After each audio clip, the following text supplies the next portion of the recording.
So lovely good morning to you. This is a radical farmer here at Organic Farm 7.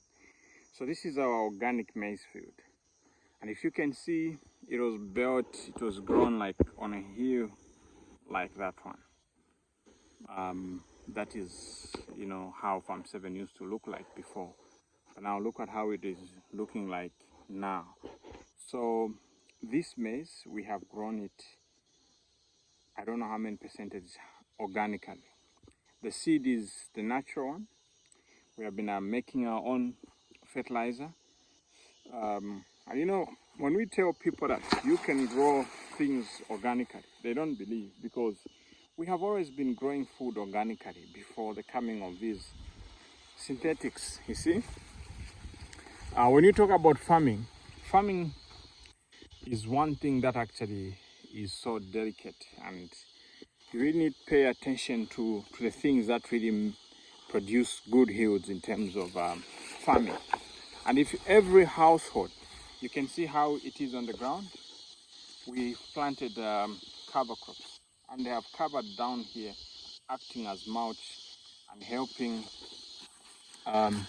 in retaining moisture. You can see how the ground actually looks like. So when you open up here, you find that the moisture is tense and there is proper biodegradation.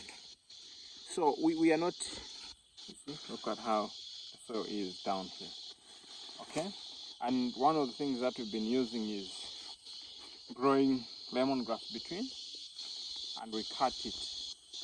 And here in my organic drums, I'm fermenting my Comfrey, which we've been using as a super fertilizer. You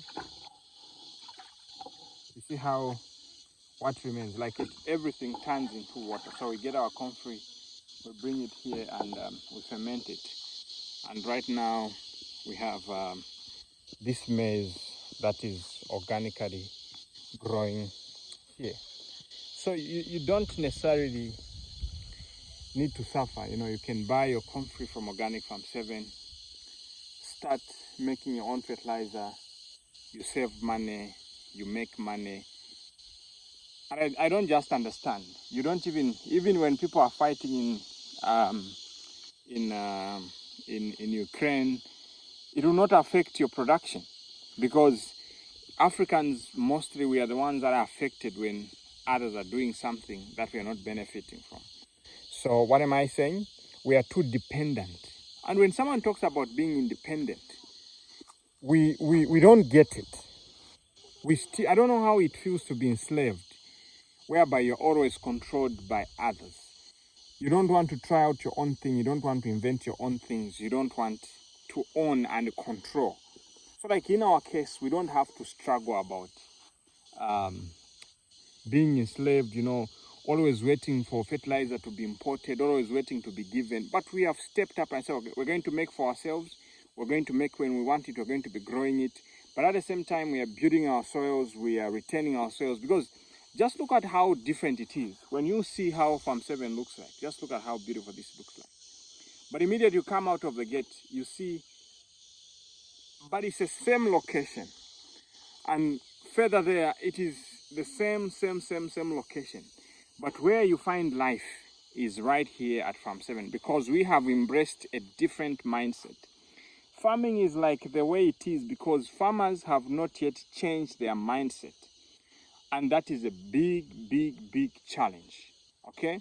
So, and we'll continue just going in circles until farmers realize that they have to man up and take charge of farming, you see?